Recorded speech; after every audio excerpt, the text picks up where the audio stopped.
Olá, no programa de hoje, os rumos do Republicanos no Estado e no Brasil. A legenda de direita abriga nomes cotados como pré-candidatos ao governo de Minas e à presidência da República. Está no comando da Câmara dos Deputados, ocupa um ministério no governo Lula e integra a base do governador Romeu Zema na Assembleia. Quais elementos devem pesar nas definições do partido para 2026? Eu converso com o deputado federal, licenciado Euclides Petersen, presidente do Republicanos em Minas Gerais.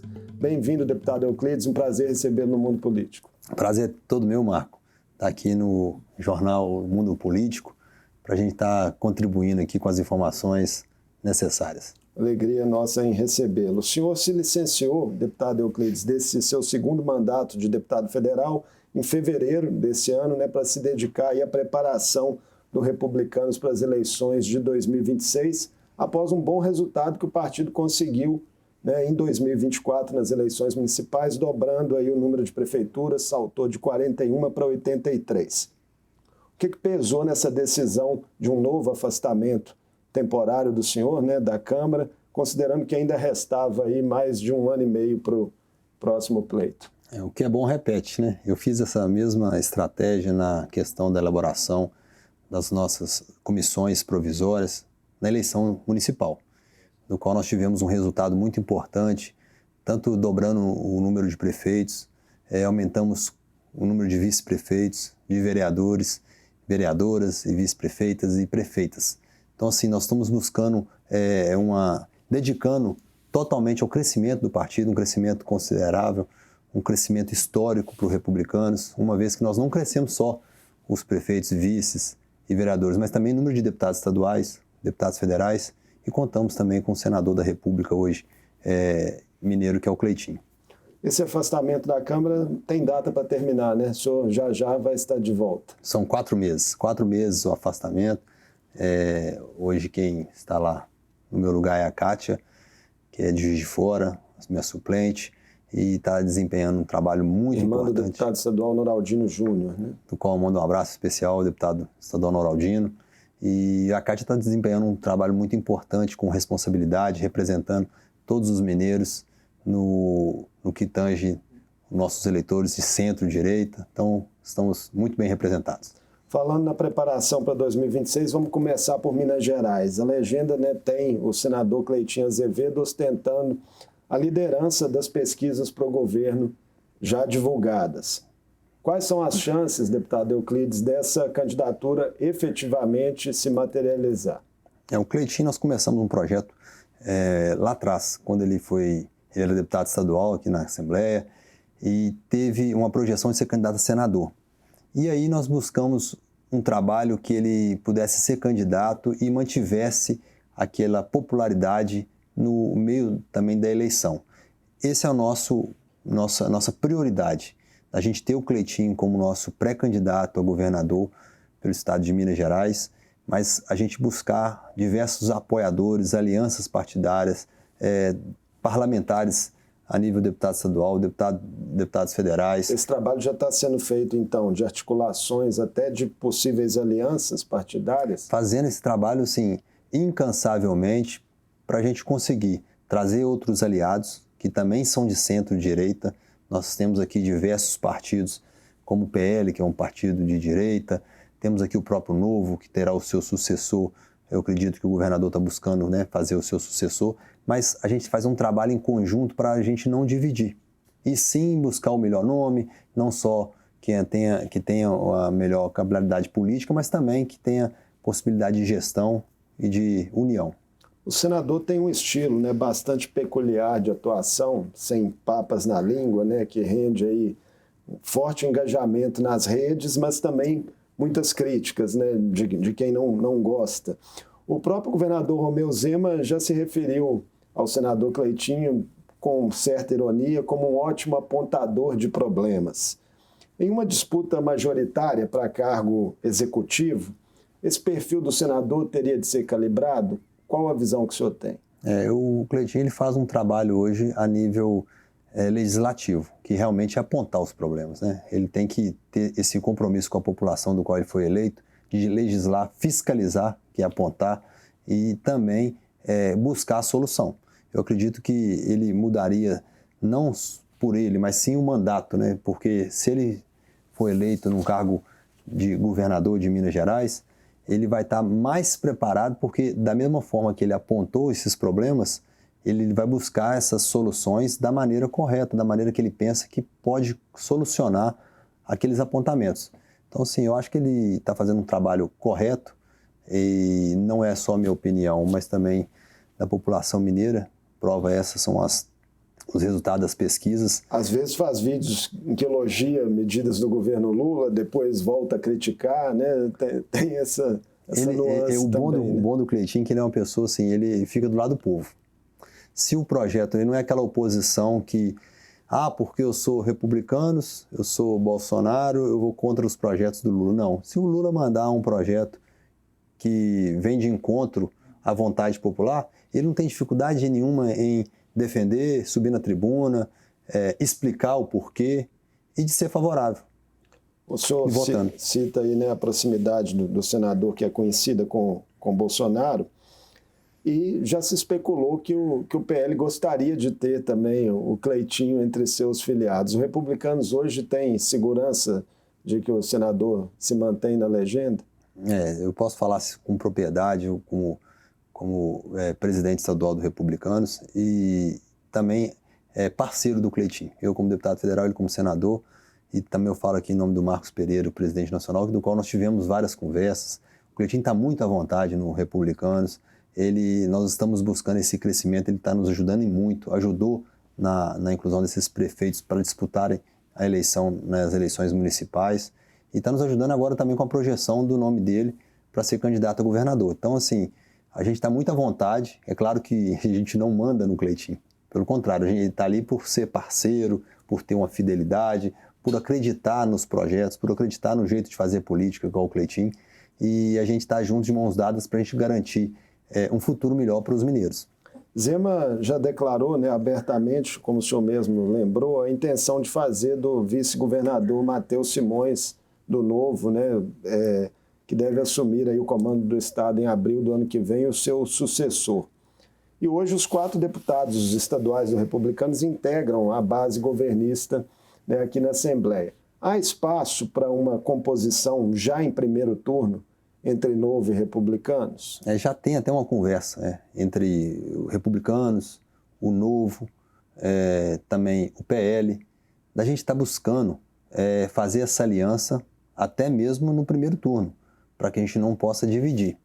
Essa aliança ela tem que ser baseada em quê? Resultados de pesquisas, resultados de gestão, resultados de junção partidária, de pessoas que vão nos ajudar a entrar nessa eleição e que também tenham a mesma sensibilidade de buscar um governo cada vez melhor para os mineiros. A imprensa chegou a noticiar que o vice-governador Matheus Simões lhe sondou para compor como vice a chapa dele. Isso procede? Na verdade, nós não chegamos a tratar desse assunto, mas tratamos de assuntos que a gente poderia compor, sem citar nomes, mas de juntar Cleitinho, juntar Matheus, juntar Nicolas, e assim eu falei os nomes representando assim cada partido. A gente conseguir fazer essa união, mas sem falar qual seria o cargo, qual seria o nome. Vai ter que funilar para isso em algum momento, né? Porque o senador Cleitinho tem dado sinais de que é candidatíssimo, né?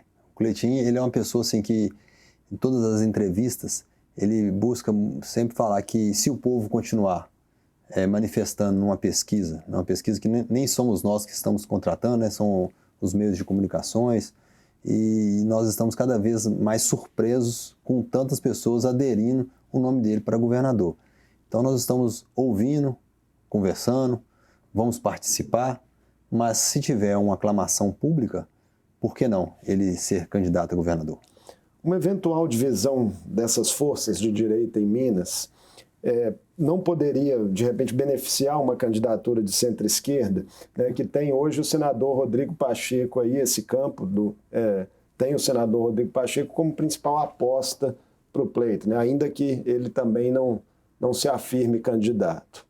O Rodrigo, ele é uma pessoa, um senador da República que está no Senado e passou como presidente do Congresso, com diversas ações que foram benéficas para o nosso Estado. Uma pessoa muito preparada. Propag, né, inclusive, né, que está aí agora. Que é uma junção, tanto ele, como ele na época, então, presidente do Congresso, junto com, quero cumprimentar aqui o Tadeuzinho, o presidente da Assembleia. Teve papel importante. Não, fundamental, para achar essa junção de conseguir um ato histórico, de conseguir pagar uma dívida impagável, que nunca seria paga, pois, mediante esse relacionamento, essa cordialidade entre os dois presidentes, tanto o Rodrigo como o presidente Tadeuzinho foram de suma importância para resolver esse problema e diversas outras ações que o presidente Rodrigo Pacheco fez também por Minas Gerais, que nós temos que considerar. Pois é, a pergunta era se uma divisão da direita poderia fortalecê-lo. Pois é. Já que ele é um potencial candidato do governo Lula, né? Isso também declarado pelo próprio presidente da República. O Rodrigo não se manifestou ainda ser candidato, mas numa eventual candidatura entre 2, 3 nomes da direita, nós temos a oportunidade de ter o segundo turno. Eu acredito que dentro de uma polarização de direita, esquerda, mas eu acredito também que, vamos supor, uma hipótese, que vai Cleitinho e Rodrigo para o segundo turno, são candidatos, como você disse aqui, o Cleitinho defende às vezes alguns projetos do Lula, né, alguns projetos da direita, o Rodrigo também foi eleito pela centro-direita, hoje ele defende os projetos do Lula, então assim, são situações que eu acho que todos os dois têm votações em ambos os lados. Mas se ficar entre 2, 3 candidatos da direita e um da esquerda, eu acredito que tem o segundo turno e aí é outra eleição que coloque de igual para igual. No meio disso tudo, tem ainda as 2 vagas em disputa para o Senado em 2026. O senhor é pré-candidato, né, ao cargo, é isso mesmo, né? Nós estamos buscando espaço de compor junto com o nosso Partido Republicanos. Uma vez que nós já temos um senador da República, nós não podemos perder esse espaço de dar continuidade com essa representatividade no partido.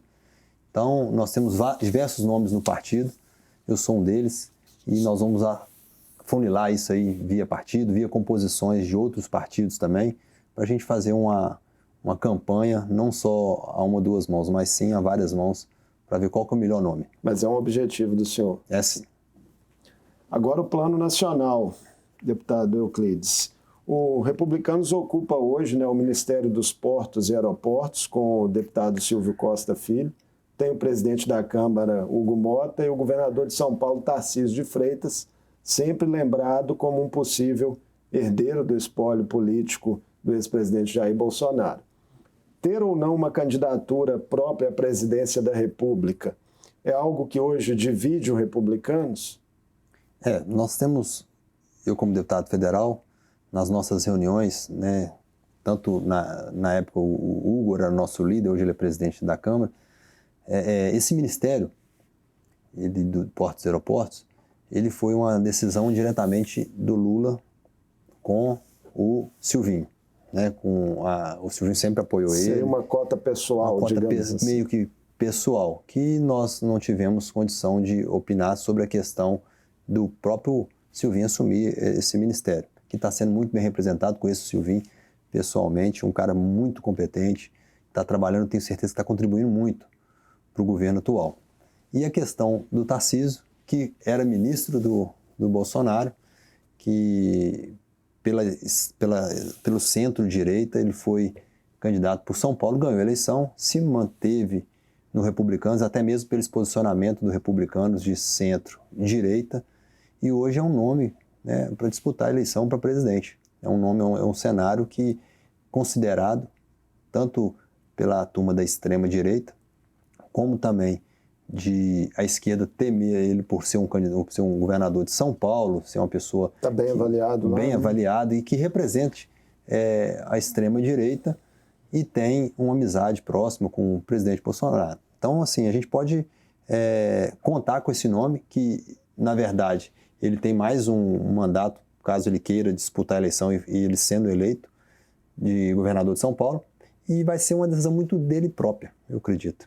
Quais elementos poderiam, na sua visão, deputado Euclides, ser decisivos para que Tarcísio eventualmente abra mão de uma possível reeleição em São Paulo e entre, de fato, na corrida presidencial?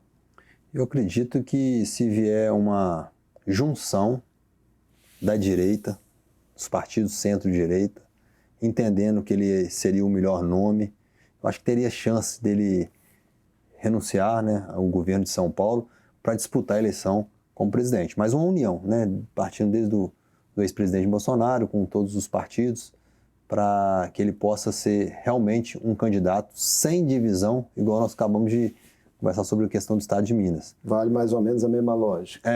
Ele vai, se ele sentir que está na boa, aí eu acredito que ele tenha essa possibilidade de vir candidato a presidente.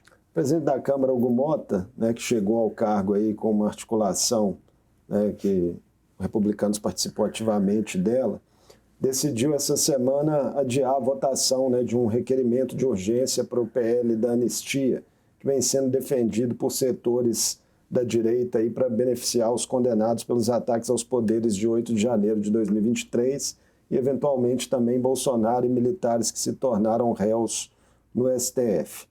A cautela de Hugo Mota em relação a esse tema é acertada na visão do senhor? Pelo que nós estamos notando na Câmara, o Hugo está tendo uma situação de ouvir os líderes. E da mesma forma que tem a turma que a favor de levar o projeto para votação em plenário, também tem a turma que é contra. Então ele está buscando essa interlocução com os líderes e ficou decidido, não que não vai colocar para votação, mas sim entrar num consenso para que possa colocar no melhor momento, sem haver discussões, obstruções e que possa impedir a evolução de votação até de outros projetos, que não fique nessa polarização, brigas, né, obstruindo vários outros projetos a nível Brasil que tem que dar andamento e esse também, lógico, também tem que ser uma prioridade da Câmara Federal e vai ser, pelo que eu entendi, vai ser discutido pelos líderes e depois colocado para votação. O senhor tem uma opinião pessoal sobre essa anistia? Votaria contra ou a favor? Eu sou da seguinte forma, eu sou contra o ato de vandalismo, né, das situações daquelas pessoas que realmente cometeram. Mas sou a favor da votação da anistia porque eu acredito que, está demorando demais o julgamento de algumas pessoas que realmente cometeram aqueles delitos e outras pessoas que às vezes têm lá relatos, né, de pessoas que estavam passando na hora, vendedor de pipoca, foram todos presos sem sequer o amplo direito de defesa que eles têm direito. Então, eu sou a favor da anistia, eu votaria a favor por esse motivo. E que fique penalizado aquelas pessoas que realmente cometeram os delitos. Isso não poderia, né, uma eventual aprovação de uma anistia mais ampla, passar talvez um recado aí de certa tolerância a ameaças contra a democracia? Eu acho que é por isso que eu tive que colocar esse posicionamento meu de eu sou contra o vandalismo, contra todas aquelas ações, mas que peguem as pessoas que realmente cometeram o vandalismo. O resultado das urnas tem que ser respeitado. E o resultado das urnas tem que ser respeitado.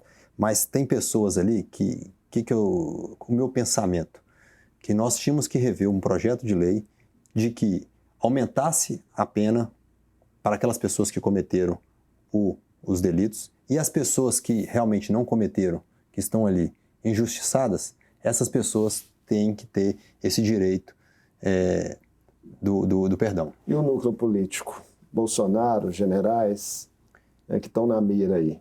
Como é que o senhor vê a situação deles? Eu acho que todo mundo tem que ter o direito da ampla defesa, mas que se ficar comprovado que houve o delito, houve o crime, desde o Bolsonaro até o simples cidadão comum, que eu falo de serviços gerais, que aconteceu o ato de vandalismo, até o ex-presidente, ele tem que pagar por isso. Pauta da Câmara, né, de votações, né, nessa mesma entrevista aí que o Hugo Mota deu, né, decidindo adiar a votação do requerimento de urgência para o PL da anistia, ele sinalizou que deve dar uma prioridade, né, nessa votação da do projeto da isenção do imposto de renda, né, que foi apresentado recentemente pelo governo Lula. Tem outras pautas da agenda econômica também. Como é que o senhor está vendo as perspectivas dessa pauta, né, para os próximos meses? Você falou o projeto aí do imposto de renda, né? Esse foi um projeto que o Cleitinho também defendeu. Sim, né, que de fato, foi desde o primeiro momento. Desde o primeiro momento. Ele buscou, como assim não votar num projeto que para isentar dos valores do imposto de renda para aquelas pessoas que ganham até R$5.000. Então, sim, foi muito feliz nesse posicionamento. Eu também sou a favor, mas nós temos que buscar outros projetos também que estão vindo para ser votado na Câmara Federal. E tem outras também prioridades, né, que nós temos que discutir. E assim, o que o senhor destacaria assim, dentro da área que o senhor acompanha mais lá na Câmara? O que nós temos que buscar ali, que eu acho que de imediato, é uma reforma política, o pacto federativo sobre a questão da deliberação dos recursos, da forma que são arrecadados e divididos, centralizados em Brasília, menos ministérios, mais municípios, mais cidades. Eu, por ser um deputado municipalista, a gente vê a dificuldade de um município da questão de arrecadação, da questão de redistribuição desses recursos, que ficam praticamente à mercê dos próprios parlamentares, com emendas, com programas do governo federal, que teriam que ser direcionados imediatamente de acordo com a arrecadação. A reforma tributária já aprovada não resolve isso? Não, a reforma tributária não. Teria que ser um pacto federativo de uma redistribuição dos valores diretamente para os municípios. O que arrecadasse ali, ficasse ali. Agenda econômica, qual a avaliação que o senhor faz dela, né? O país está num momento aí delicado, onde a população sente no bolso os efeitos, mas tem dados, né, macroeconômicos positivos de crescimento do PIB, desemprego baixo. Como é que o senhor está vendo a conjuntura? Isso é um ponto positivo, ainda mais que nós estamos vendo essa guerra fiscal entre China, Estados Unidos, outros países, e eu gostei do posicionamento do Brasil, que não interferiu, ficou tipo que na nossa, e ao mesmo tempo buscando o quê? Valorizar os empreendedores, né? Valorizar o mercado nosso interno, porque com esse crescimento de empregos, com essa desvalorização do dólar que estava inviabilizando o nosso mercado, então está tendo algumas ações imediatas que estão sendo favoráveis para o nosso país. Deputado Euclides, muito obrigado por essa conversa conosco aqui no Mundo Político da TV Assembleia. Esperamos que o senhor retorne também em outras oportunidades. Para mim é um prazer estar aqui mais uma vez. Eu quero cumprimentar todos os deputados estaduais, as deputadas, pela oportunidade de ter a Assembleia e de ter uma oportunidade de estar aqui no Mundo Político ao seu lado, viu, Marco? Obrigado. Estarei sempre às ordens. Conversei com o deputado federal licenciado Euclides Petersen, presidente do Republicanos de Minas Gerais. Falamos sobre as relações da legenda com os governos Lula e Zema e também dos caminhos que ela pode tomar nas disputas eleitorais de 2026. O Mundo Político fica por aqui. Obrigado por nos acompanhar e até o próximo programa.